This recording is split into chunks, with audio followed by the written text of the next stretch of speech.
कि मैंने 9 करोड़ रुपए देकर, घूस देकर, चीफ जस्टिस को घूस देकर ये जजमेंट खरीदा है। और बड़ी अच्छी तरह से, बड़े आराम से बता रहे थे कि अरे जुडिशरी में तो बड़ा भ्रष्टाचार हो गया है। मेरे पास ये आदमी आया था, उसने बोला 9 करोड़ में इसने जजमेंट खरीदा है और कल ये जजमेंट आ जाएगा, आप देखिएगा। और यकीनन अगले दिन वो जजमेंट आ गया। गोगोई साहब का ही एग्जाम्पल ले लीजिए, अयोध्या का जजमेंट दिया, रफाल का जजमेंट दिया और तुरंत रिटायर होने के बाद, मतलब 2-3 महीने के अंदर ही उनको राज्यसभा का मेंबर बना दिया। अरुण मिश्रा को देख लीजिए, इतने सारे जजमेंट अडानी के फेवर में तो उन्होंने कम से कम 40,000 करोड़ रुपया अडानी को प्राप्त करवाया। कम से कम 6 जजमेंट्स दिए अडानी के फेवर में और उनको रिटायरमेंट के बाद एनएचआरसी का चेयरमैन बना दिया। तीसरा कारण बहुत खतरनाक कारण है, बहुत खतरनाक। ਤੇ ਜੋ ਰਿਪੋਰਟਾਂ ਖੋਲ ਕੇ ਪੜ੍ਹੀਆਂ ਗਈਆਂ ਉਸ ਟਾਈਮ ਦੇ ਜੱਜਾਂ ਵੱਲੋਂ, ਜਿਹੜੇ ਹੁਣ ਸੁਪਰੀਮ ਕੋਰਟ 'ਚ ਬੈਠੇ ਆ, ਫਿਰ ਉਹਨੂੰ ਪਤਾ ਲੱਗ ਗਿਆ ਵੀ ਇਹ ਤਾਂ ਸਿਆਣੇ ਦਾ ਆਡਾ ਦੇਣ ਵਾਲੀ ਮੁਰਗੀ ਹੈ, ਇਹ ਕਿਉਂ ਮਾਰਨੀ ਹੈ।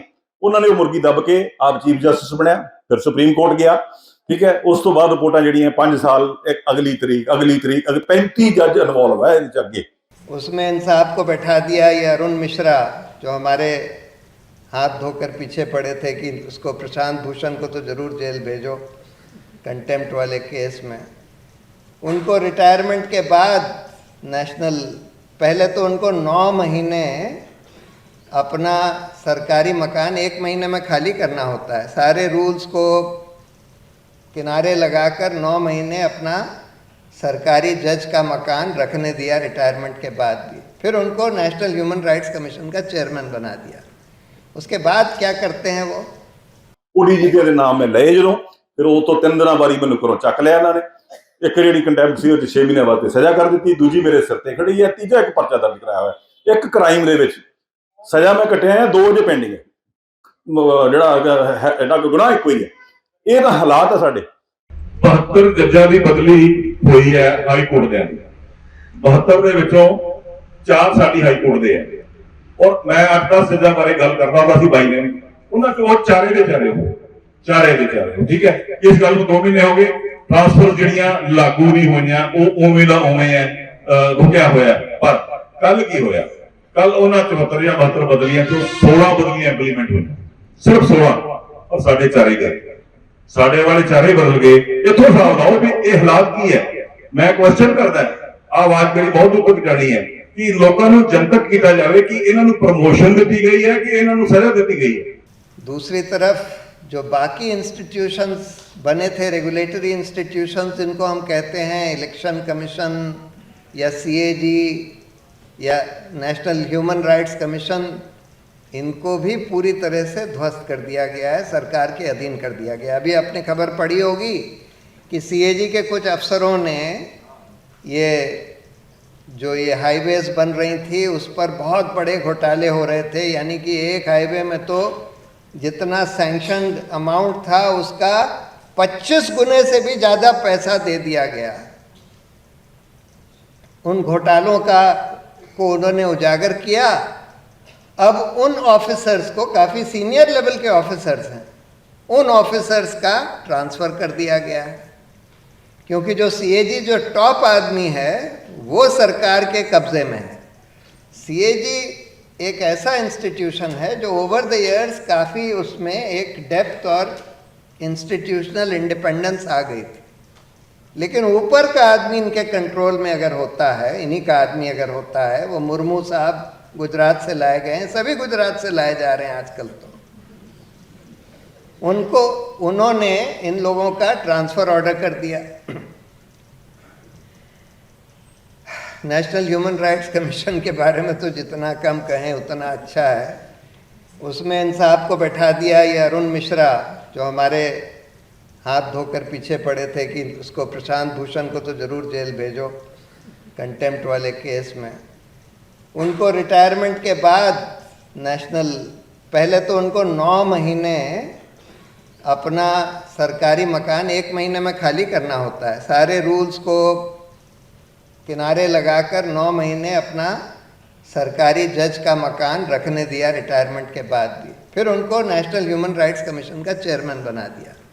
उसके बाद क्या करते हैं वो, अब वो कहते हैं कि हम कॉन्फ्रेंस ऑर्गेनाइज करेंगे, करी उन्होंने, कि जितने ह्यूमन राइट्स ऑर्गेनाइजेशंस हैं ये किस तरह से ह्यूमन राइट्स के लिए बाधा पैदा कर रहे हैं।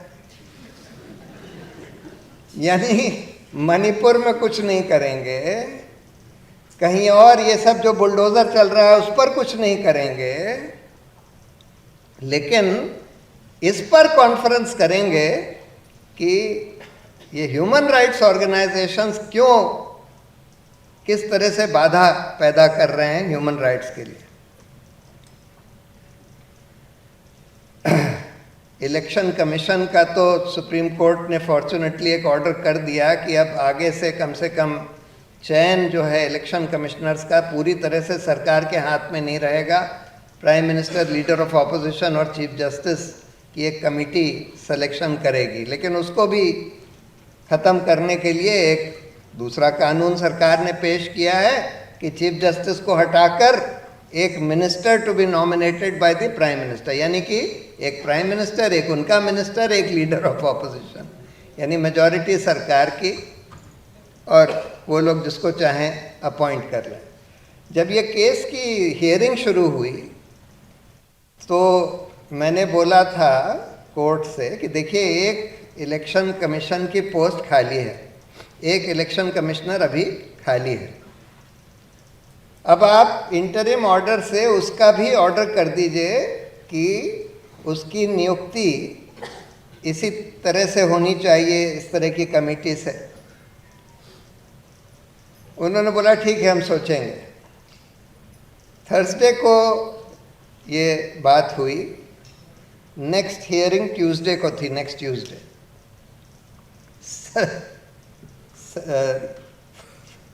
सैटरडे को एक ही दिन में एक फाइल मूव करी जाती है उस पोस्ट, वेकेंट पोस्ट को भरने के लिए। लॉ मिनिस्टर 4 सेक्रेटरीज के नाम अपने हैट से निकालता है, जैसे ड्रॉ ऑफ लॉट्स में होता है ना, 4 सेक्रेटरीज के नाम उसने निकाले। उसमें एक ये साहब भी थे, अरुण गोयल, जूनियर मोस्ट थे। उसी दिन वो फाइल प्राइम मिनिस्टर के पास भेजी जाती है, वो कहते हैं अरुण गोयल का हम सिलेक्शन करते हैं। उसी दिन उनको बोल दिया जाता है कि आप वॉलंटरी रिटायरमेंट ले लीजिए। उसी दिन फाइल वो मूव करते हैं वॉलंटरी रिटायरमेंट के, उसी दिन उनको वॉलंटरी रिटायरमेंट दे दिया जाता है, सारे रूल्स को अनदेखा करके। वॉलंटरी रिटायरमेंट में 3 महीने का नोटिस लाजमी होता है, और उसी दिन उनका अपॉइंटमेंट ऑर्डर इशू हो जाता है, और उसी दिन उनका नोटिफिकेशन भी हो जाता है। इलेक्शन कमीशन का तो ये हाल कर दिया है कि अब इलेक्शन, जैसे कई साल तक हम लोग ये मानते थे कि इलेक्शन कमीशन एक इंडिपेंडेंट इंस्टीट्यूशन हो चुका है सेशन साहब के बाद, लेकिन पिछले कम से कम 6 साल से हम ये देख रहे हैं कि उसकी इंडिपेंडेंस बिल्कुल ख़त्म हो चुकी है। एक साहब जो चीफ इलेक्शन कमिश्नर बने थे, उनका तो रेडियो टेप्स में एक टेप आया था बाहर, सुनील अरोरा साहब, जिसमें वो बात कर रहे हैं जुडिशरी में भ्रष्टाचार की, और बड़े मज़े से नीरा राडिया को बता रहे हैं कि अभी मेरे पास एक आदमी आया और कहने लगा कि मैंने 9 करोड़ रुपए देकर, घूस देकर, चीफ जस्टिस को घूस देकर ये जजमेंट खरीदा है। और बड़ी अच्छी तरह से, बड़े आराम से बता रहे थे कि अरे जुडिशरी में तो बड़ा भ्रष्टाचार हो गया है, मेरे पास ये आदमी आया था, उसने बोला 9 करोड़ में इसने जजमेंट खरीदा है और कल ये जजमेंट आ जाएगा, आप देखिएगा। और यकीनन अगले दिन वो जजमेंट आ गया। तो ऐसे ऐसे लोगों को आपने इलेक्शन कमिश्नर बना दिया, तो नेचुरली अब कोई इंडिपेंडेंस नहीं रह गई, तो सारे इंस्टीट्यूशंस को करीब करीब ध्वस्त कर दिया गया है। अब लास्ट सवाल ये है कि न्यायपालिका, देखिए न्यायपालिका को तो संविधान ने बिल्कुल स्वतंत्र बनाया था, ये माना था कि ये सरकार से बिल्कुल स्वतंत्र रहेगी, और इसीलिए इनका रिमूवल प्रोसेस या इनके ऊपर डिसिप्लिनरी कंट्रोल सरकार का नहीं रखा गया था, और रिमूवल प्रोसेस बहुत मुश्किल कर दिया था, इम्पीचमेंट बहुत मुश्किल कर दिया था। तो एक तरह से उनको एक फंक्शनल इंडिपेंडेंस तो संविधान ने दे दी, लेकिन हम देख रहे हैं कि मीडिया ये सब देख रही है कि 6-6 साल से आपने भीमा कोरेगांव गांव के लोगों को बंद किया हुआ है, जेल में सड़ रहे हैं, ट्रायल भी नहीं स्टार्ट किया। दिल्ली राइट्स के लोगों के खिलाफ बिल्कुल बोगस चार्जेस बनाकर, मतलब ये अपना जो उमर खालिद है उसकी तो सारी स्पीचेस रिकॉर्डेड हैं, और सारी स्पीच कुछ भी देख लीजिए, कुछ भी ऐसा उसमें आपत्तिजनक नहीं है, फिर भी उसको इतने साल से जेल में रखा हुआ है, 3 साल से ज़्यादा हो गए, और बेल नहीं दी। ट्रायल तो खैर शुरू होने का नाम ही नहीं ले रहा। तो ये क्यों होने दे रही है जुडिशरी, क्या हो गया? देखिए, इसके 3 बड़े कारण हैं कि न्यायपालिका की इंडिपेंडेंस क्यों काफ़ी हद तक ध्वस्त हो गई। अभी तो खैर वर्तमान समय में थोड़ा सा इम्प्रूवमेंट है, पहले से थोड़ा इम्प्रूवमेंट है, लेकिन फिर भी अगर हम पिछले 6-7 साल में देखें तो क्या हुआ, ऐसा क्या हुआ, क्यों हुआ?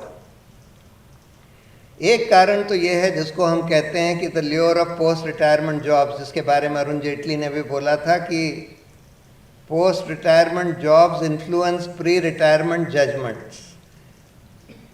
गोगोई साहब का ही एग्जाम्पल ले लीजिए, अयोध्या का जजमेंट दिया, रफाल का जजमेंट दिया, और तुरंत रिटायर होने के बाद मतलब 2-3 महीने के अंदर ही उनको राज्यसभा का मेंबर बना दिया। अरुण मिश्रा को देख लीजिए, इतने सारे जजमेंट्स अडानी के फेवर में, तो उन्होंने कम से कम 40,000 करोड़ रुपया अडानी को प्राप्त करवाया, कम से कम 6 जजमेंट्स दिए अडानी के फेवर में, और उनको रिटायरमेंट के बाद एनएचआरसी का चेयरमैन बना दिया। एक और थे साहब, उनको गवर्नर बना दिया। एक पहले थे साहब, उनको भी गवर्नर बना दिया।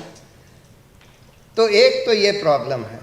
दूसरी प्रॉब्लम है कि देखिए, जजों का चयन, हाई कोर्ट और सुप्रीम कोर्ट के जजों का चयन जो है, अब सुप्रीम कोर्ट ने ही एक जजमेंट से अपने हाथ में ले लिया और बोल दिया कि सुप्रीम कोर्ट के 5 जजेस का कोलिजियम तय करेगा, सीनियर जजेस का।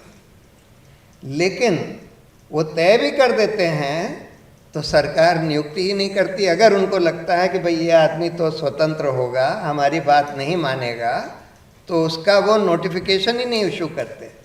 हम लोगों का एक केस चल रहा है सुप्रीम कोर्ट में जिसमें कि 50 लोग ऐसे हैं जिनका कोलिजियम ने रेकमेंड किया और सरकार ने उनकी नियुक्ति नहीं करी, सालों साल उस पर बैठे रहे। फिर कानून ये कहता है कि सरकार के पास एक ऑप्शन है कि वो एक बार रिकमेंडेशन को वापस कर दें, उसके बाद अगर यूनानिमसली कोलिजियम रिटरेट करता है तो सरकार को अपॉइंट करना पड़ेगा। हम देख रहे हैं कि कोलिजियम कम से कम ऐसे 17 केसेस ऐसे हो चुके हैं हाल में कि कोलिजियम ने यूनानिमसली रिटरेट किया और फिर भी सरकार ने नोटिफिकेशन इशू नहीं किया, नियुक्ति नहीं करी। तो वो इंडिपेंडेंट जजेस का अपॉइंटमेंट ही नहीं होने देते। जस्टिस मुरलीधर के केस में भी यही हुआ। तो दूसरा कारण ये है। तीसरा कारण बहुत खतरनाक कारण है, बहुत खतरनाक। इन्होंने सारी एजेंसीज को लगाकर सब जजेस के ऊपर डोसियर बना रखे हैं। पूरे जजेस के आईबी, सीबीआई, इनकम टैक्स सब लोगों से छानबीन कराते हैं, और अगर किसी जज या उसके किसी नज़दीकी रिश्तेदार के बारे में कुछ ऐसी इंफॉर्मेशन मिल जाए जिससे उसकी कोई कमज़ोर नब्ज को पकड़ा जा सके तो उसके आधार पर ब्लैकमेल करते हैं और कह देते हैं कि देखिए हमारे पास ये है, अब आप सोच लीजिए। और ये एक नया तरीका इस सरकार ने अख्तियार किया है न्यायपालिका को अपने कब्जे में करने का, और इस वजह से आज ये बहुत बड़ी प्रॉब्लम खड़ी हो गई है। लेकिन अच्छी बात ये है कि आज उसके बावजूद भी शाहरुख जैसे बहुत सारे अच्छे और बड़े पब्लिक स्पिरिटेड लॉयर्स खड़े हो गए हैं और बहुत सारी ऑल्टरनेटिव मीडिया खड़ी हो गई है इस देश में, जिसकी वजह से आज भी हमको लोकतंत्र को या अपने रिपब्लिक को बचाने की उम्मीद है। और ਕੋਟਾਂ ਦਾ ਸਾਡੀਆਂ ਦਾ ਹਾਲ ਬਹੁਤ ਮਾੜਾ ਹੈ। ਮੈਂ ਆ ਕੇ ਬਹੁਤ ਖੁਸ਼ੀ ਲੱਗੀ ਸੀ ਅੰਦਰ ਬੈਠਿਆਂ ਨੂੰ ਵੀ ਰਿਪੋਰਟਾਂ ਖੁੱਲ ਗਈਆਂ। ਗੱਲ ਕਿਹੜੇ ਪਾਸੇ ਵੀ ਲੈ ਕੇ ਜਾਵਾਂ, ਗੱਲ ਅਖੀਰ ਅਦਾਲਤਾਂ ਵੱਲ ਚਲੀ ਜਾਂਦੀ ਹੈ। ਆ ਕੇ ਮੈਂ ਇਹ ਸੋਚਿਆ ਕਿ ਚਲੇ ਇੱਕ ਤਫਤੀਸ਼ ਚੱਲ ਪਈ ਹੈ ਤੇ ਗੱਲ ਸਾਨੂੰ ਤਾਂ ਪਤਾ ਹੀ ਹੈ ਜੋ ਕੁਛ ਹੈਗਾ, ਹੁਣ ਕਿੱਥੇ ਜਾਣਗੇ। ਉਸ ਤੋਂ ਬਾਅਦ ਫਿਰ ਉਹੀ ਹਾਲਾਤ, ਆਹ 15 ਤਰੀਕ ਨੂੰ ਹਾਈ ਕੋਰਟ ਨੇ ਫਿਰ ਉਹ ਜਿਹੜੀ ਰਿਪੋਰਟ ਜਿਹੜੀ ਫਾਈਨਲ ਜੀ ਤੇ ਡੀਜੀਪੀਆਂ ਦੇ ਨਾਮ ਸੀ ਬੰਦ ਕੀਤੀ। ਉਸ ਤੋਂ ਬਾਅਦ ਉਹ ਰਾਜਜੀਤ ਨੂੰ ਜ਼ਮਾਨਤਾਂ ਦਿੱਤੀਆਂ। ਅੱਜ ਉਹ ਕੇਸ ਜਿਹੜਾ ਇੱਕ ਇੰਨੀ ਮਿਹਨਤ ਕਰਕੇ ਲੈ ਕੇ ਆਂਦਾ ਸੀ ਉਹ ਜ਼ੀਰੋ ਹੈ। ਜੇ ਅਸੀਂ ਉਹਦੇ ਅਗੇਂਸਟ ਸਟਰਗਲ ਨਹੀਂ ਕਰਾਂਗੇ ਤਾਂ ਇਹਨਾਂ ਨੇ ਬੰਦ ਕਰਤਾ, ਉਹਨਾਂ ਨੇ ਨਿਬੇੜਤਾ, ਕੋਈ ਨਹੀਂ ਪੁੱਛਣ ਵਾਲਾ। ਇਹ ਸਰਕਾਰ ਕਲੀਨ ਚਿੱਟ ਦੇ ਦੂਗੀ ਹੋਰ 10-20 ਦਿਨ ਮਹੀਨੇ ਨੂੰ। ਇੱਕ ਵਾਰ ਤਾਂ ਪਹਿਲਾਂ ਵੀ ਦਿੱਤੀ ਸੀ, ਮੈਂ ਅਖਬਾਰਾਂ 'ਚ ਪੜ੍ਹਿਆ ਸੀ। ਤੋਂ ਗੱਲ ਇਹ ਹੈ ਜਿਹੜੀ ਚੀਜ਼ ਮਿਹਨਤ ਕੀਤੀ, ਜਿਹੜੀ ਪਿੱਛੇ ਜੇਲ੍ਹ ਕੱਢ ਕੇ ਆਏ ਆ, ਅੱਜ ਉਹਦਾ ਰਿਜ਼ਲਟ ਅੱਜ ਜ਼ੀਰੋ ਹੈ। ਅੱਜ ਤੋਂ 15 ਦਿਨ ਪਹਿਲਾਂ ਨਹੀਂ ਸੀ, ਪਿਛਲੀ 15 ਤਰੀਕ ਤੱਕ ਸਾਨੂੰ ਉਮੀਦ ਸੀ ਕਿ ਖੁੱਲ ਕੇ ਅੱਗੇ ਗੱਲ ਚੱਲੂਗੀ। ਇਹ ਜਦੋਂ ਡੀਜੀਪੀ ਫਸਣਗੇ ਪੋਲੀਟੀਕਲ ਬੰਦੇ ਵੀ ਆ ਜਾਣਗੇ ਸਾਹਮਣੇ, ਪਤਾ ਸਭ ਨੂੰ ਹੈਗਾ, ਸਬੂਤ ਸਾਰੇ ਪਏ ਆ, ਕੋਰਟਾਂ ਦੇ ਅੱਗੇ ਪਏ ਆ। ਕੋਰਟਾਂ ਜਿਹੜੀਆਂ ਹੈਗੀਆਂ ਉਹ ਬਿਲਕੁਲ ਜਿਹੜੀਆਂ ਜੋ ਚੱਲ ਰਿਹਾ ਸਿਸਟਮ, ਲੱਗਿਆ ਸੀ ਕਿ ਕੁਝ ਚੇਂਜ ਆਈਆਂ ਹੋਣਗੀਆਂ, ਨਹੀਂ ਹੋਈਆਂ। 72 ਜੱਜਾਂ ਦੀ ਬਦਲੀ ਹੋਈ ਹੈ ਹਾਈ ਕੋਰਟ ਦੇ ਅੰਦਰ। 72 ਦੇ ਵਿੱਚੋਂ 4 ਸਾਡੀ ਹਾਈ ਕੋਰਟ ਦੇ ਆ। ਔਰ ਮੈਂ 8-10 ਜੱਜਾਂ ਬਾਰੇ ਗੱਲ ਕਰਦਾ ਹੁੰਦਾ ਸੀ ਬਾਈ ਨੇ, ਉਹਨਾਂ ਚੋਂ ਉਹ ਚਾਰੇ ਦੇ ਚਾਰੇ ਹੋ, ਠੀਕ ਹੈ। ਇਸ ਗੱਲ ਨੂੰ 2 ਮਹੀਨੇ ਹੋ ਗਏ। ਟ੍ਰਾਂਸਫਰ ਜਿਹੜੀਆਂ ਲਾਗੂ ਨਹੀਂ ਹੋਈਆਂ ਉਹ ਉਵੇਂ ਦਾ ਉਵੇਂ ਹੈ, ਰੁਕਿਆ ਹੋਇਆ। ਪਰ ਕੱਲ ਕੀ ਹੋਇਆ? ਕੱਲ ਉਹਨਾਂ 74 ਜਾਂ 72 ਬਦਲੀਆਂ ਚੋਂ 16 ਬਦਲੀਆਂ ਇੰਪਲੀਮੈਂਟ ਹੋਈਆਂ, ਸਿਰਫ 16। ਔਰ ਸਾਡੇ ਚਾਰੇ ਗਏ, ਸਾਡੇ ਵਾਲੇ ਚਾਰੇ ਬਦਲ ਗਏ। ਇੱਥੋਂ ਹਿਸਾਬ ਲਾਓ ਵੀ ਇਹ ਹਾਲਾਤ ਕੀ ਹੈ। ਮੈਂ ਕੁਐਸਚਨ ਕਰਦਾ, ਆਵਾਜ਼ ਮੇਰੀ ਬਹੁਤ ਉੱਪਰ ਜਾਣੀ ਹੈ ਕਿ ਲੋਕਾਂ ਨੂੰ ਜਨਤਕ ਕੀਤਾ ਜਾਵੇ ਕਿ ਇਹਨਾਂ ਨੂੰ ਪ੍ਰਮੋਸ਼ਨ ਦਿੱਤੀ ਗਈ ਹੈ ਕਿ ਇਹਨਾਂ ਨੂੰ ਸਜ਼ਾ ਦਿੱਤੀ ਗਈ ਹੈ। ਟ੍ਰਾਂਸਫਰ ਹੈ, ਜੱਜ ਟ੍ਰਾਂਸਫਰ ਹਮੇਸ਼ਾ ਉਹਦੇ ਤੇ ਹੁੰਦੀ ਹੈ ਪਨਿਸ਼ਮੈਂਟ ਤੇ, ਐਵੇਂ ਨਹੀਂ। ਜੇ ਕੋਈ ਚੰਗੇ ਵਾਸਤੇ ਹੋਈ ਤਾਂ ਸਾਨੂੰ ਦੱਸ ਦਿਓ। ਉਹੀ ਲੋਕ ਨੇ ਜਿਹਨਾਂ ਬਾਰੇ ਅਸੀਂ ਬੋਲਦੇ ਨਹੀਂ। ਫਿਰ ਜੇ ਮੈਂ ਬੋਲਿਆ ਜਾਂ ਲੋਕ ਬੋਲਣ ਤਾਂ ਸਾਨੂੰ ਜੇਲ੍ਹ, ਤੇ ਜੇ ਤੁਸੀਂ ਉਹੀ ਇਲਜ਼ਾਮਾਂ ਦੇ ਤਹਿਤ ਉਹਨਾਂ ਨੂੰ ਬਦਲੀ ਕਰੋ, ਪਨਿਸ਼ਮੈਂਟ ਦਿਓ, ਫਿਰ ਕੋਈ ਗੱਲਬਾਤ ਨਹੀਂ ਹੈ। ਸਟਰੋਂਗ ਲੈਨੇ ਆ ਉਹ 2 ਮਹੀਨੇ ਫਿਰ ਵੀ ਉਹ ਤੋਂ ਬਾਅਦ ਬੈਠੇ ਰਹੇ। ਕੱਲ ਆਰਡਰ ਹੋਇਆ ਅਫਸਰ ਦਾ, ਹੁਣ ਰਿਲੀਵ ਹੋਣਗੇ ਜਾਂ ਹੋ ਗਏ ਹੋਣਗੇ ਜਾਂ ਮਜਬੂਰੀ ਹੋਊਗੀ। ਪਰ ਜੋ ਅਸੀਂ ਕਿਹਾ ਸੀ ਉਹ ਸਿਰੇ ਚੜਿਆ, ਰਿਪੋਰਟਾਂ ਖੁੱਲੀਆਂ, ਉਹ ਜੱਜ ਬਦਲੇ ਜਿਨ੍ਹਾਂ ਦੇ ਬਾਰੇ ਉਗਲ ਕੀਤੀ ਸੀ। ਤੇ ਹਾਲਾਤ ਇਹ ਹੈ ਕਿ ਜੇ ਆਪਾਂ ਧਿਆਨ ਕਰੀਏ ਤਾਂ ਸਿਸਟਮ ਸਾਰਾ ਹੀ, ਮੈਂ ਅੱਖਾਂ ਚੱਖਾਂ ਪਾ ਕੇ ਕਹਿੰਦਾ, ਗਾਂ ਵੀ ਕਹੂੰਗਾ, ਆਹ ਤਰੀਕ ਪਹਿਲੇ ਮਹੀਨੇ ਦੇ ਵਿੱਚ ਹੈਗੀ ਹੈ, ਫਿਰ ਭੇਜ ਦਿਓ, ਸੱਚ ਦਾ ਬੋਲਾਂਗੇ। 6 ਮਹੀਨੇ ਜਿਹੜੇ ਨਹੀਂ ਰੋਕੇ ਜਾ ਸਕਦੇ, ਕੁਝ ਨਹੀਂ ਹੁੰਦਾ, ਮੇਰੇ ਨਾਲ ਕੁਝ ਕਰਨ ਵਾਲੇ ਇਹੋ ਜਿਹੇ ਕੰਮ ਨਹੀਂ ਹੈਗੇ ਜਿਹੜੇ 6 ਮਹੀਨੇ ਜਿਹੜੇ ਮੈਨੂੰ ਇਹ ਬਹੁਤ ਤੰਗ ਕਰਨਗੇ। ਪਰ ਸੱਚ ਦਾ ਅਸੀਂ ਬੋਲਦੇ ਰਹਾਂਗੇ, ਬਾਈ ਨੇਮ ਬੋਲਾਂਗੇ। ਬਿਲਕੁਲ ਇਹ ਲੋਕ ਜਿਹੜੇ ਹੈਗੇ ਆ ਇੱਕ ਸੰਵਿਧਾਨਕ ਸਿਸਟਮ 'ਚ ਕੰਮ ਕਰਦੇ ਆ। ਸੰਵਿਧਾਨ ਨੂੰ ਤੋੜਨ ਵਾਸਤੇ ਡਿਊਟੀ ਨਹੀਂ ਲੱਗੀ, ਸੰਵਿਧਾਨ ਦੀ ਪਾਲਣਾ ਕਰਨ ਵਾਸਤੇ ਇਹਨਾਂ ਦੀ ਡਿਊਟੀ ਲੱਗੀ ਹੈ। ਔਰ ਸਰਕਾਰਾਂ ਤੇ ਸਿਸਟਮ ਜਿਹਦੇ 'ਚ ਬੜਾ ਪੋਲੀਟੀਕਲ ਸਿਸਟਮ ਹੈਗਾ, ਜਿਹਦੇ 'ਚ ਤੁਹਾਡੀ ਬਿਊਰੋਕ੍ਰੇਸੀ ਹੈ, ਜੁਡੀਸ਼ਰੀ ਹੈਗੀ ਤੁਹਾਡੀ, ਸਾਰੇ ਦੇ ਸਾਰੇ ਜਿਹੜਾ ਕਾਨੂੰਨ ਤੋੜਨ ਤੇ ਸੰਵਿਧਾਨ ਤੋੜਨ ਦੇ ਧੰਦੇ ਤੇ ਲੱਗੇ ਹੋਏ ਆ। ਤੁਸੀਂ ਸੰਵਿਧਾਨ ਤੋੜ ਕੇ ਖਾਓ, ਬੰਨ ਕੇ ਮਸ਼ਕਾ ਉਹ ਮਾਰਨਗੇ ਤੁਹਾਨੂੰ ਥਾਣੇ ਦੇ ਵਿੱਚ, ਠੀਕ ਹੈ। ਤੇ ਇਹ ਜੋ ਮਰਜ਼ੀ ਕਰਨ ਕੋਈ ਦਿੱਕਤ ਨਹੀਂ ਹੈਗੀ। ਹਾਈ ਕੋਰਟ ਨੇ 13 ਦੇ ਵਿੱਚ ਕਿਸੇ ਕੇਸ ਦੇ ਵਿੱਚ ਆਪਣੇ ਆਪ ਤੇ courts of its on motion ਕਹਿੰਦੇ ਵੀ ਉਹਨਾਂ ਨੂੰ ਆਪ ਹੀ ਲੱਗਿਆ ਤੇ ਆਪ ਹੀ ਉਹਨਾਂ ਨੂੰ ਇਹਦੇ ਤੇ ਇੱਕ ਜਿਹੜਾ ਹੈਗਾ ਕਮੇਟੀ ਬਣਾਤੀ ਵੀ ਜਿਹੜੇ ਨਸ਼ਿਆਂ ਦੇ ਬਾਰੇ ਰਿਪੋਰਟਾਂ ਦੇ। ਉਹ 13 ਤੋਂ ਲੈ ਕੇ 17 ਦੇ ਵਿੱਚ ਕੁਝ ਇਸ ਤਰ੍ਹਾਂ ਦਾ ਇਹ ਤੁਹਾਨੂੰ ਮੈਂ ਯਾਦ ਕਰਾ ਰਿਹਾ ਕਿ ਕਿਉਂ ਹੋਇਆ ਸੀ। ਇਹ ਜਦੋਂ ਭੋਲਾ ਜਿਹੜਾ DSP ਫੜਿਆ ਹੋਇਆ ਅੰਦਰ ਅੱਜ ਵੀ ਜੋ ਪਟਿਆਲਾ ਜੇਲ੍ਹ 'ਚ ਹੈ, ਉੱਥੋਂ ਕੰਮ ਸ਼ੁਰੂ ਹੋਇਆ ਸੀਗਾ। ਉੱਥੋਂ ਹਾਈ ਕੋਰਟ ਦੇ ਇਨਵੋਲਵ ਹੋਈ ਸੀ। ਕਿਸੇ ਸਰਕਾਰ ਨੇ ਕਦੇ ਵੀ ਨਹੀਂ ਚਾਹਿਆ ਕਿ ਇਹੋ ਜਿਹੀਆਂ ਕਮੇਟੀਆਂ ਬਣਨ। ਇਹ ਕਿਵੇਂ ਬਣੀਆਂ ਇਹਦੇ ਬਾਰੇ ਵੀ ਮੈਂ ਚਾਨਣਾ ਦੇਵਾਂਗਾ ਤੇ ਕਿਉਂ ਬਣ ਗਈਆਂ ਇਹਦੇ ਬਾਰੇ ਵੀ ਮੈਂ ਦੱਸੂਗਾ। 13 ਦੇ ਵਿੱਚ ਇਹ ਚੀਜ਼ ਜਦੋਂ ਆਈ ਸਾਹਮਣੇ, ਭੋਲੇ ਉਹਨਾਂ ਦੇ ਫੜੇ ਜਾਣ ਤੋਂ ਬਾਅਦ ਇੱਕ ਇਹਨਾਂ ਨੇ ਆਈ ਵਾਸ਼ ਕਰਨ ਵਾਸਤੇ, ਹੁਣ ਤਾਂ ਮੈਂ ਆਈ ਵਾਸ਼ ਹੀ ਕਹੂੰਗਾ ਕਿ ਉਹ ਹਾਈ ਕੋਰਟਾਂ ਦੇ ਰੋਲ ਜਿਹੜੇ ਤੁਹਾਡੇ ਸਾਹਮਣੇ ਜਿਵੇਂ ਰਹੇ ਆ, ਉਹ 3-4 ਸਾਲ ਇਹ ਚੱਲਦਾ ਰਿਹਾ। ਫਿਰ 17 ਦੇ ਵਿੱਚ ਇਹਨਾਂ DGPਆਂ ਦੀ ਦੌੜ ਸ਼ੁਰੂ ਹੋ ਗਈ। ਇੱਕ DGP ਨੇ ਬਦਲਣਾ ਸੀ, ਇੱਕ ਨੇ ਲੱਗਣਾ ਸੀ, ਜਿੱਥੋਂ ਕਿ ਪੰਜਾਬ ਦੀ ਕਿਸਮਤ ਜਾਗਦੀ ਹੈ। ਮੈਂ ਜਾਗਦੀ ਕਹੂੰਗਾ ਕਿਉਂਕਿ ਇਹ ਚੀਜ਼ਾਂ ਸਾਹਮਣੇ ਨਹੀਂ ਆਉਣੀਆਂ ਸੀ ਤੁਹਾਡੇ ਕਦੇ, ਜਿਨ੍ਹਾਂ ਦੀ ਅੱਜ ਲੜਾਈ ਲੜ ਰਹੇ ਆ। ਇਹ ਤੁਹਾਡੇ ਸੁਪਨੇ ਵਿੱਚ ਵੀ ਨਹੀਂ ਆਉਣੀਆਂ ਸੀ ਕਿ ਕੋਈ ਰਿਪੋਰਟਾਂ ਬਣਾਊਗਾ ਤੇ ਉਹਦੇ ਵਿੱਚ ਸੱਚ ਲਿਖਿਆ ਹੋਊਗਾ। ਇਹਨਾਂ ਦੀ DGP ਲੱਗਣ ਦੀ ਜਦੋਂ ਲੜਾਈ ਸ਼ੁਰੂ ਹੋਈ ਆਪਸ, ਫਿਰ ਮਤਲਬ ਉਦੋਂ ਇਹਨਾਂ ਨੇ ਇੱਕ ਦੂਜੇ ਦੀ ਜੋ ਲੱਤਾਂ ਖਿੱਚੀਆਂ, ਕਿਸੇ ਦੀ ਇਨਕੁਆਇਰੀ ਖਿਲਾ ਦਿੱਤੀ। ਚੱਟੋਪਾਧਿਆਏ ਜਿਹੜਾ ਸੀਗਾ ਇਹ DGP ਲੱਗਣ ਦੀ ਰੇਸ ਵਿੱਚ ਸੀਗਾ। ਇਹਦੇ ਤੇ ਇੱਕ ਕਿਸੇ ਦੇ ਆਤਮ ਹੱਤਿਆ ਦਾ ਗਲਤ ਪਰਚਾ ਦਰਜ ਕਰਵਾਉਣ ਦੀ ਕੋਸ਼ਿਸ਼ ਕੀਤੀ, ਹੋਰ ਕਿਸੇ ਤਰੀਕੇ ਨਾਲ ਕਈਆਂ ਦਾ ਉਹਨੂੰ ਸਨੈਪ ਕੀਤਾ। ਉਦੋਂ ਫਿਰ ਜਦੋਂ ਰਾਜਜੀਤ ਦਾ ਨਾਮ ਆਇਆ ਇਹਦੇ ਵਿੱਚ ਸਾਰੇ ਦੇ, ਤਾਂ ਰਾਜਜੀਤ ਹਾਈ ਕੋਰਟ ਚਲਾ ਗਿਆ। ਉਦੋਂ ਇੱਕ ਜਿਹੜੀ ਸਿੱਟ ਬਣੀ ਹੈ ਸਪੈਸ਼ਲ ਜਿਹੜੀ ਇਨਵੈਸਟੀਗੇਸ਼ਨ ਟੀਮ ਹੈ, ਉਹਦੇ 'ਚ ਚੱਟੋਪਾਧਿਆਏ ਨੂੰ ਇਹਨਾਂ ਨੇ ਲਾ ਦਿੱਤਾ ਚੇਅਰਮੈਨ, ਤੇ ਉਹਦੇ ਮੈਂਬਰ ਸੀ ਕੰਵਰ ਵਿਜੇ ਪ੍ਰਤਾਪ ਜਿਹੜਾ ਸੱਚ ਪੁੱਤਰ ਬਣ ਕੇ ਬੈਠਾ ਹੁਣ ਸਾਡਾ IG, ਠੀਕ ਹੈ। ਮੈਂ ਬੜੀ ਇਹਦੀ ਤਸੱਲੀ ਕਰਾਉਣਾ ਹੁੰਦਾ ਜਦੋਂ ਕਿਤੇ ਬੋਲਦਾ ਹੁੰਦਾ ਵੀ ਤੂੰ ਕਾਹਦੇ ਵਾਸਤੇ ਨੌਕਰੀ ਛੱਡ ਕੇ ਗਿਆ ਆਈਜੀ ਦੀ, ਫਿਰ ਇੱਥੇ ਠੱਗੀ ਮਾੜੀ ਸੀ। ਡੀਜੀਪੀ ਬਣਨਾ ਸੀ, 10 ਸਾਲ ਨੌਕਰੀ ਦਿੰਦੀ ਸੀ, ਫਿਰ ਇੱਧਰ ਹੀ ਆਪਾਂ ਕੰਮ ਚਲਾ ਲੈਂਦੇ ਜੀ, ਇਹ ਕੰਮ ਹੀ ਕਰਨਾ ਸੀ, ਜਾ ਕੇ ਉੱਥੇ ਕਮਿਸ਼ਨਰ ਬਣ ਕੇ ਐਮਐਲਏ ਬਣ ਕੇ ਤੇ ਤੁਰੇ ਫਿਰਨਾ ਤੇ ਕਦੇ ਮੂੰਹ ਜੋ ਉਹ ਗੱਲ ਨਹੀਂ ਕੱਢੀ, ਕਿਉਂ ਇਹਨਾਂ ਰਿਪੋਰਟਾਂ ਤੇ ਉਹਦੇ ਸਾਈਨ ਹੈ। ਇੱਕ ਤਾਂ ਹੋਵੇ ਨਾ ਵੀ ਉਹਦੀ ਨੌਲੇਜ ਹੈ, ਉਹਦੇ ਸਾਈਨ ਹੈ, ਨੌਲੇਜ ਮੇਰੀ ਚ ਹੈ, ਮੈਂ ਬੋਲਦਾ ਜਿਹੜਾ ਉਹਨੂੰ ਪੂਰਾ ਪਤਾ ਹੈ। ਉਹ ਸੀ ਇੱਕ ਡਾਕਟਰ ਪ੍ਰਮੋਦ ਕੁਮਾਰ ਤੋਂ ਗੱਲ ਮੈਂ ਹੁਣ ਦੱਸਾਂ ਕਿ ਇਹ ਰਿਪੋਰਟਾਂ ਜਿਹੜੀਆਂ ਹੈਗੀਆਂ ਇਸ ਕਰਕੇ ਸਹੀ ਬਣ ਗਈਆਂ ਕਿ ਉਹ ਉਹਨਾਂ ਦੀ ਆਪਸ ਵਿੱਚ ਬਹੁਤ ਵੱਡੀ ਰੰਜਿਸ਼ ਸੀ ਤੇ ਉਹਦੇ ਕਰਕੇ ਸੱਚ ਆਇਆ। ਇਹਦਾ ਮਤਲਬ ਇਹ ਨਹੀਂ ਕੋਈ ਝੂਠ ਹੈ। ਅੱਜ ਹਾਈ ਕੋਰਟ ਨੇ ਚੌਥੀ ਰਿਪੋਰਟ ਇਸ ਕਰਕੇ ਖੋਲਣ ਤੋਂ ਇਨਕਾਰ ਕੀਤਾ ਵੀ ਇਹ ਇਕੱਲੇ ਡੀਜੀਪੀ ਦੀ ਰਿਪੋਰਟ ਹੈ। ਜੇ ਇਕੱਲਾ ਡੀਜੀਪੀ ਸੀਗੀ, ਕੋਈ ਰਿਟਾਇਰਡ ਡੀਜੀਪੀ ਥੋੜਾ ਸੀ, ਤੁਹਾਡਾ ਹੀ ਪੁਆਇੰਟ ਕੀਤਾ ਹੋਇਆ ਸੀ। ਜਦੋਂ ਕੁੰਵਰ ਵਿਜੇ ਪ੍ਰਤਾਪ ਤੇ ਪ੍ਰਮੋਦ ਕੁਮਾਰ ਦੀ ਹਿੰਮਤ ਨਹੀਂ ਹੋਈ ਉਹਨਾਂ ਰਿਪੋਰਟਾਂ ਦੇ ਸਾਈਨ ਕਰਨ ਦੀ, ਤਾਂ ਉਹਨੇ ਇਕੱਲੇ ਨੇ ਸਾਈਨ ਕਰਕੇ ਦੇਤੀ। ਇਹਨਾਂ ਨੇ ਇਨਕਾਰ ਕੀਤਾ। ਆਹ ਕੁੰਵਰ ਵਿਜੇ ਪ੍ਰਤਾਪ ਦੀ ਕਰਤੂਤ ਅਗਲੀ ਹੈ, ਉਸ ਰਿਪੋਰਟ ਤੇ ਇਨਕਾਰ ਕੀਤਾ ਇਹਨਾਂ ਨੇ ਵੀ ਅਸੀਂ ਨਹੀਂ ਕਰ ਸਕਦੇ ਕਿਉਂਕਿ ਇਹ 'ਚ 2 ਡੀਜੀਪੀਆਂ ਦੇ ਨਾਂ ਹੈ। ਉਹ ਡੀਜੀਪੀਆਂ ਦੇ ਨਾਮ ਮੈਂ ਲਏ ਜਦੋਂ, ਫਿਰ ਉਹ ਤੋਂ 3 ਦਿਨਾਂ ਬਾਅਦ ਮੈਨੂੰ ਘਰੋਂ ਚੱਕ ਲਿਆ ਇਹਨਾਂ ਨੇ। ਇੱਕ ਜਿਹੜੀ ਕੰਟੈਂਪਟ ਸੀ ਉਹ 'ਚ 6 ਮਹੀਨੇ ਵਾਸਤੇ ਸਜ਼ਾ ਕਰ ਦਿੱਤੀ, ਦੂਜੀ ਮੇਰੇ ਸਿਰ ਤੇ ਖੜੀ ਹੈ, ਤੀਜਾ ਇੱਕ ਪਰਚਾ ਦਰਜ ਕਰਾਇਆ ਹੋਇਆ। ਇੱਕ ਕ੍ਰਾਈਮ ਦੇ ਵਿੱਚ ਸਜ਼ਾ ਮੈਂ ਕੱਟਿਆ ਹੈ, 2 ਜੇ ਪੈਂਡਿੰਗ ਹੈ, ਜਿਹੜਾ ਗੁਨਾਹ ਇੱਕੋ ਹੀ ਹੈ। ਇਹ ਤਾਂ ਹਾਲਾਤ ਆ ਸਾਡੇ, ਕੋਈ ਚੈਲੰਜ ਵਰਕ ਕਰਨ ਵਾਲਾ ਨਹੀਂ ਕਿਉਂਕਿ ਸੁਪਰੀਮ ਕੋਰਟ ਦੇ ਕੁਝ ਜੱਜ ਸੀ, ਉਹਨਾਂ ਦੀ ਇਨਵੋਲਵਮੈਂਟ ਸੀ, ਉਹਨਾਂ ਦਾ ਨਾਮ ਲਿਆ ਮੈਂ। ਹੁਣ ਜੇ ਆਪਾਂ ਕੱਲ ਨੂੰ ਕਹਿੰਦੇ ਵੀ ਇਹਨੂੰ ਲੈ ਕੇ ਜੇ ਸੁਪਰੀਮ ਕੋਰਟ ਜਾਵਾਂਗੇ ਤੇ ਉਹ ਤਾਂ ਪਹਿਲਾਂ ਹੀ ਬੈਠੇ ਆ ਕੰਮ ਕਰਾਉਣ ਵਾਲੇ।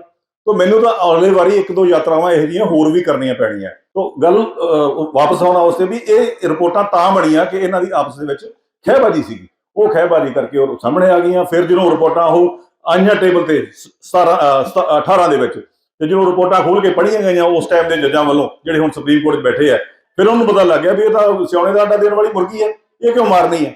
ਉਹਨਾਂ ਨੇ ਉਹ ਮੁਰਗੀ ਦੱਬ ਕੇ ਆਪ ਚੀਫ ਜਸਟਿਸ ਬਣਿਆ, ਫਿਰ ਸੁਪਰੀਮ ਕੋਰਟ ਗਿਆ। ਠੀਕ ਹੈ, ਉਸ ਤੋਂ ਬਾਅਦ ਰਿਪੋਰਟਾਂ ਜਿਹੜੀਆਂ 5 ਸਾਲ ਅਗਲੀ ਤਰੀਕ 35 ਜੱਜ ਇਨਵੋਲਵ ਹੈ ਇਹਦੇ 'ਚ ਅੱਗੇ ਉਹ ਤਰੀਕਾਂ ਦੇ ਵਿੱਚ। ਜਿਸ ਰਿਪੋਰਟਾਂ ਖੋਲੀਆਂ ਜਸਟਿਸ ਸਿੰਧਾ ਵਾਲੀਆਂ ਨੇ, ਇਸ ਕੋਰਟ ਨਾਲ ਤਾਂ ਮੇਰੀ ਪ੍ਰੋਬਲਮ ਹੀ ਕੋਈ ਨਹੀਂ ਸੀ। ਇਹ ਤਾਂ ਪਿੱਛੇ ਸਾਰੀ ਫੋਰਸ ਇਕੱਠੀ ਹੋ ਕੇ ਇਸ ਕੋਰਟ ਨੂੰ ਜਿਹੜਾ ਹੈਗਾ ਫੋਰਸ ਕੀਤਾ ਗਿਆ ਕਿ ਇਹ ਬੰਦੇ ਦੀ ਜ਼ੁਬਾਨ ਬੰਦ ਕਰਨੀ ਅਤੀ ਜ਼ਰੂਰੀ ਹੈ। ਇਹ ਜਿਹੜਾ ਹੈ ਡਿਊਟੀ ਹੈ ਇਸ ਕੋਰਟ ਦੀ ਲੱਗੀ। ਉਹਨਾਂ ਨੇ ਬੇਸ਼ੱਕ ਮੈਨੂੰ ਜੇਲ੍ਹ ਭੇਜ ਦਿੱਤਾ, ਪਰ ਉਸ ਤੋਂ ਅਗਲੀ ਹੀ ਡੇਟ ਤੇ 1.5 ਮਹੀਨੇ ਬਾਅਦ ਰਿਪੋਰਟਾਂ ਖੋਲ ਦਿੱਤੀਆਂ। ਅਸੀਂ ਉਸ ਦਿਨ ਤੋਂ ਹੀ ਆਪਣਾ ਜਿਹੜਾ ਬਣਦਾ ਗੁੱਸਾ ਸੀ ਉੱਥੇ ਨਿਬੇੜਿਆ। ਮੈਂ ਵਿੱਚ ਲਿਖ ਕੇ ਵੀ ਭੇਜਿਆ ਤੇ ਬਾਅਦ ਵਿੱਚ ਬਾਹਰ ਆ ਕੇ ਸਜ਼ਾ ਕੱਟ ਕੇ ਵੀ ਕਿਹਾ ਵੀ ਤੁਸੀਂ ਸਜ਼ਾ ਭਾਵੇਂ ਕਰ ਦਿੱਤੀ ਪਰ ਰਿਪੋਰਟਾਂ ਖੋਲੀਆਂ, ਇਸ ਕਰਕੇ ਅਸੀਂ ਤੁਹਾਡੇ ਤੋਂ ਹੁਣ ਵੀ ਮਾਫੀ ਮੰਗ ਲੈਂਦੇ ਹਾਂ ਕਿਉਂਕਿ ਤੁਹਾਡੇ ਤੋਂ ਚੰਗਾ ਕੰਮ ਹੋਇਆ, ਇਸ ਕਰਕੇ ਸਾਨੂੰ ਕੋਈ ਗਿਲਾ ਨਹੀਂ ਹੈਗਾ। ਪਰ ਆਹ 15 ਤਰੀਕ ਜਿਹੜੀ ਹੁਣ ਟੱਪੀ ਹੋਈ ਹੈ, ਜਿਹੜੀ ਰਿਪੋਰਟ ਉਹਨਾਂ ਨੇ ਇੱਕ ਪੈਂਡਿੰਗ ਰੱਖੀ ਸੀ, ਮੈਂ ਨਾਲ ਇਹ ਵੀ ਕਿਹਾ ਵੀ ਤੁਹਾਡਾ ਧੰਨਵਾਦ ਹੈ, ਅਸੀਂ ਉਮੀਦ ਕਰਦੇ ਹਾਂ ਕਿ ਰਿਪੋਰਟ ਤੁਸੀਂ ਖੋਲੋਗੇ। ਉਹ ਜਿਹੜੀ 15 ਤਰੀਕ ਨੂੰ ਰਿਪੋਰਟ ਭਰਾਵੋ ਫਿਰ ਇਹਨਾਂ ਨੇ ਬੰਦ ਕਰਕੇ ਇਹ ਕਹਿਤਾ ਵੀ ਇਹ ਰਿਪੋਰਟ ਨਹੀਂ ਖੋਲੀ ਜਾ ਸਕਦੀ। ਕੋਈ ਕਾਰਨ ਨਹੀਂ ਦੱਸਿਆ ਕਿਉਂ ਨਹੀਂ ਖੋਲੀ ਜਾ ਸਕਦੀ। ਉਹ ਜਿਹੜੀ ਹੈਗੀ ਆ ਉਹ ਸਾਡੀ ਪਬਲਿਕ ਦੀ ਜਿਹੜੀ ਹੈਗੀ ਪ੍ਰਾਪਰਟੀ ਹੈ। ਉਹ ਜਿਹੜਾ ਕਾਗਜ਼ ਟੇਬਲ ਤੇ ਆ ਗਿਆ, ਉਹ ਹਰ ਇੱਕ ਜਿਹੜਾ ਸਾਡਾ ਸਿਟੀਜ਼ਨ ਹੈ ਉਹਦਾ ਹੱਕ ਹੈ ਉਹਨੂੰ ਪਤਾ ਹੋਵੇ ਵੀ ਕੀ ਹੈ ਇਹ। ਇਹਨੂੰ ਇਸ ਤਰ੍ਹਾਂ ਕੋਈ ਜੱਜ ਨਹੀਂ ਕਹਿ ਸਕਦਾ ਕਿ ਮੈਂ ਦੇਖ ਲਿਆ ਇਹ ਨਹੀਂ ਹੈ। ਇਹ ਬਿਲਕੁਲ ਜਿਹੜਾ ਹੈਗਾ ਇਹ ਗੈਰ ਕਨਸਟੀਟਿਊਸ਼ਨਲ ਹੈ, ਅਨਸੰਵਿਧਾਨਿਕ ਹੈ। ਇਹ ਨਹੀਂ ਹੋ ਸਕਦਾ ਸੀ ਸੰਵਿਧਾਨ ਦੇ ਵਿੱਚ ਰਹਿ ਕੇ ਬਿਨਾਂ ਨਾਮ ਲਏ ਤੋਂ ਮੈਂ ਹੁਣ ਕਹਿ ਰਿਹਾ ਕਿਉਂਕਿ ਮੈਨੂੰ ਪਤਾ ਕਿਤੇ ਕਿੱਥੇ ਕੰਡੈਂਪਟ ਤੇ ਮੈਨੂੰ ਦੁਬਾਰਾ ਸੁੱਟਣਾ ਤੇ ਘੱਟੋ ਘੱਟ ਕੀਤਾ ਤਾਂ ਅੱਗੇ ਵੀ ਦਿਆ ਜੀ, ਹੁਣ ਕਰ ਲੈਣਗੇ ਕੌਣ ਪੁੱਛਦਾ। ਪਰ ਫਿਰ ਵੀ ਅਸੀਂ ਆਪਣੇ ਆਪ ਨੂੰ ਸੰਭਾਲ ਕੇ ਗੱਲ ਕਰੀਏ ਤਾਂ ਕਿ ਘੱਟੋ ਘੱਟ ਇਹਨਾਂ ਨੂੰ ਅਗਲੀ ਵਾਰੀ ਜਦੋਂ ਸਾਡਾ ਸਿਰ ਲਾਉਣ ਥੋੜੀ ਬਹੁਤ ਸ਼ਰਮ ਆਵੇ ਵੀ ਹੁਣ ਤੇਰੇ ਕੋਲ ਕੁਝ ਕਿਹਾ ਵੀ ਨਹੀਂ ਇਹਨਾਂ ਨੇ ਹੈਗਾ। ਸੰਵਿਧਾਨ 'ਚ ਸੱਚ ਤਾਂ ਅਸੀਂ ਬੋਲਣਾ ਹੀ ਹੈ, ਪ੍ਰੋਟੈਸਟ ਕਰਨਾ, ਸੱਚ ਬੋਲਣਾ ਸਾਡਾ ਅਧਿਕਾਰ ਹੈ। ਜਿਹੜੀ ਚੀਜ਼ ਪਈ ਹੈ ਉਹਦੇ ਟੇਬਲ ਤੇ ਉਹ ਰਾਈਟ ਹੈ ਹਰ ਇੱਕ ਸਿਟੀਜ਼ਨ ਦਾ ਪਤਾ ਹੋਵੇ ਵੀ ਉਹਦੇ 'ਚ ਕੀ ਲਿਖਿਆ ਹੋਇਆ। ਉਦੋਂ ਪਹਿਲਾਂ ਜਦੋਂ ਮਜੀਠੀਆ ਨੂੰ ਜ਼ਮਾਨਤਾਂ ਦਿੱਤੀਆਂ ਇਹਨਾਂ ਨੇ, ਉਹ ਜਸਟਿਸ ਅਜੀਤ ਸਿੰਘ ਬੈਂਸ ਦੀ ਰਿਪੋਰਟ ਵਿੱਚ ਇੱਕ ਇੱਕ ਚੀਜ਼ ਜਿਹੜੀ ਹੈਗੀ ਹੈ ਉਹਦੇ ਵਿੱਚ ਲਿਖੀ ਹੋਈ ਸੀ, ਇਹਨਾਂ ਰਿਪੋਰਟਾਂ ਨੂੰ ਜੀ ਛੱਡ ਦਈਏ ਤਾਂ ਉਸ ਦੇ ਬਾਵਜੂਦ ਵੀ ਉਹਨੂੰ 6 ਮਹੀਨੇ ਬਾਅਦ ਜਿਹੜੀ ਜ਼ਮਾਨਤ ਦਿੱਤੀ ਗਈ ਤੇ ਉਹ ਬਾਹਰ ਅੱਜ ਫਿਰ ਖੁੱਲਾ ਹੋ ਕੇ ਕਿਵੇਂ ਤੁਰੇ ਫਿਰਦੇ ਆ, ਦੁਬਾਰਾ ਫਿਰ ਜਿਉਂਦੇ ਹੋਣ ਦੀ ਕੋਸ਼ਿਸ਼ ਕਰ ਰਹੇ। ਪਰ ਪੰਜਾਬ ਦੇ ਲੋਕਾਂ ਨੇ ਜਿਹੜੇ ਨਕਾਰੇ ਆ ਨਾ ਅਕਾਲੀ ਦਲ, ਦੁਬਾਰਾ ਨਹੀਂ ਇਹਨਾਂ ਨੇ ਉੱਠਣਾ।